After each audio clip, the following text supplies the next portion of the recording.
right, we're going to slow it down now. All right, that was all review. We're going to get into some new stuff now, so we'll go a little bit slower pace. All right. Probably the top 3 scoring techniques at Graham High School. Let me give you those top 3 scoring techniques. If you were to go through all the techniques or all the takedowns we get from here, number 1 is probably a head inside single chase angle. Okay? Head inside single chase angle is probably our number 1 most frequent scoring attack. That happens when our partner sprawls. Hey, bud. Sprawls. Hey, bud. Number 2 scoring attack is a head outside single, rotate double. That happens when our partner sprawls. Number 3 is a front headlock, butt drag. That happens maybe when we sprawl, slide back to a front headlock. What I'm illustrating to you is this, all right? There's a ton of scoring that happens when either he shoots or I shoot and the partner sprawls, okay? You have to be able to score from those positions. All right? Either you're going to get scored on from a front headlock, all right, if you take a shot and he sprawls and you don't move, or you're going to score when he sprawls, all right? Listen, easy to score when you get to our feet. I'm being honest. You get to your feet, this guy's on one leg, you're on 2 feet, all right? You should score there every time, all right? Even though we saw it the belt technique, that's a much easier spot to score from. Down here on the mat, much more difficult. We're going to do a head outside single rotate double now, and here's the concept. I haven't really shown head outside single yet. This is the start to that. But basically now we're shooting from 1 leg instead of 2. It's the same motion as our double leg, only with 1 leg now. Now here's the concept. I shoot a head outside single, one of his legs. I shoot a single, and this guy's sprawling. When he sprawls, all his weight's coming down on his shoulder. I want to get all his weight to his far knee. Okay? I'm going to get all his weight to his far knee, but basically getting out of the way. Here's what's going to happen. As he sprawls, all his weight's coming down upon me. I'm going to step up with my left foot. As I step up with my left foot, I'm going to windshield wiper. I'm going to rotate my right foot. Right? I'm going to rotate on my right knee. I'm going to change my level. I'm going to change my direction. Instead of facing his hips, I'm going to finish across his hip.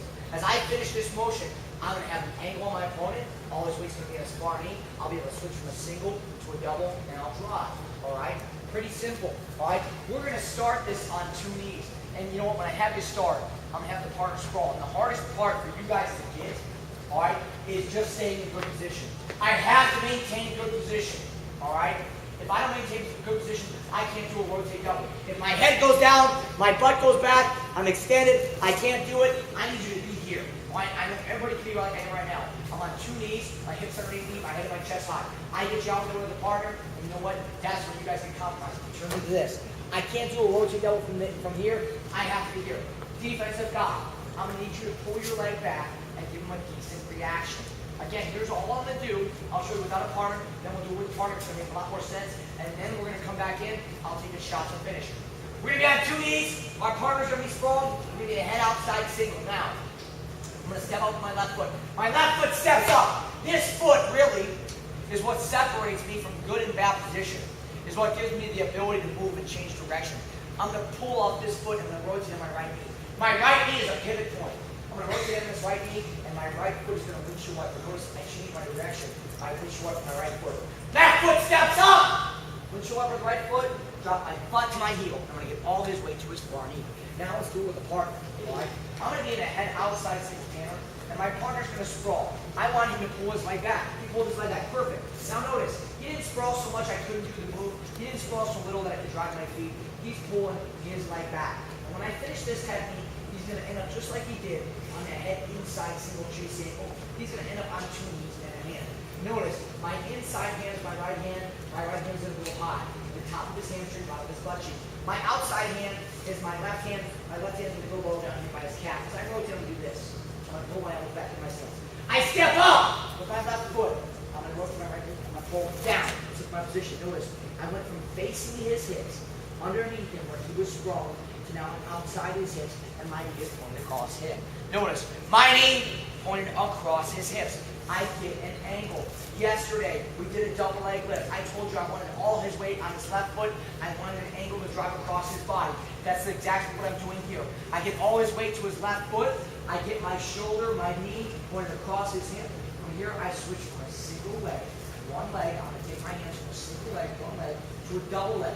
I switch to a double, and now I simply drive. I will drive him across, he'll go across his back to his belly, and I'll score. Again, with just starting from our knees to learn the motion. Head outside single, my partner's going to sprawl. Tanner sprawls. Now look, there's weight, there's pressure on me. This weight, this pressure on me, I'm going to relieve that pressure by getting out of the way. Same time, I'm going to get all his weight to his far knee by switching across. I'm going to step up. Left foot steps up. I windshield wiper. I rotate. Notice. I get the weight to his far knee. I'm outside his hips. I'm no longer underneath his hips. I'm outside his hips. I have an angle. My knee is pointed across his body. I switch from a single, one leg. I go from one leg to two legs. And now I drive. One more time. I'm going to be on two knees. Pay attention. I want all you guys to start just like this. I'm going to start on two knees. My partner's going to sprawl. He's going to sprawl. Notice all his weight's coming down upon me. My left foot steps up big. This is going to make a lot more impact, a lot more sense later. My left foot has to step up big. This is my propelling force for this movement. I have to step up big with this left foot. I'll illustrate why in a second. I step up big with my left foot to here. Notice I'm going to windshield with my right foot. I'm going to pull down. Notice I pull down by dropping my level, my butt goes my heel. Now I switch from a single to a double and I drive. Let's talk about the mistakes you're going to make. We're going to head outside single now. My partner's sprawling. First mistake you're going to make is this. You step up, you rotate, and instead of pulling down and giving his weight to his knee, which is the way he's going, you try to resist him, you step up and you lift. I'm not going to lift him up, I'm going to pull down. Take his weight the way it's going, that's going to his knee. Second mistake, he'll step up, he'll rotate, he'll go to here. Now, I may achieve my goal of getting his weight to his far knee, but I'm not in a position to score. I'm on my hip, I'm not on my knees, I'm not in my stance. Third mistake, you will never unlock your hands. Your hands will look like this, and they'll look like this, and then you'll jump around his back. Alright? That's not what I'm looking for. I'm looking to secure his leg, have complete control of it, isolate his right leg, make sure he can't swerve and sprawl, and then I switch to my double. Okay? And then you know what? The last mistake you make is you don't even take a good enough step with your left foot. You do like this, you rotate, and you still stay in front of his hips. Now you might get into his knee, but you know what? You don't have position to drive and finish. You stay right in front of his hips, and we're back at the same spot we started from, underneath our opponent. I'm trying to go from underneath him to outside his body, going across. I step up! I rotate, change the direction. Notice, I never pick my knee up. I can go in a complete circle without ever picking my knee up. This simple motion here is going to give us the ability to change direction and change level. One more time with the partner, we'll go out there and hit it. I want you guys to start from two knees. Partner's going to pull leg back and sprawl. Notice what Tanner's doing? He's being a good partner. He has to be a good partner. He's giving you a good reaction. He pulls his leg back. This is one of the hardest things you have to do out there. You have to be a good partner like Tanner. When I do the move, he's going to end up on two knees and a hand. I step up! Left foot, I rotate, I pull down. Notice my position. I'm in the stance, I'm pointing across the body. I switch from a single to a double, and then I drive. Notice Tanner ended up on two knees and a hand. Here's what we're trying to counter. Tanner's going to head outside single. We did this on defense. Shove the head down deep tight waist. He's trying to counter this. Look, all my weight's on him right now. But when he steps up and rotates, that weight goes to my far knee. Do not switch to a double until this knee hits. My knee hits, we secure the takedown then by switching to the double. Let's do it. 1, 2, 3.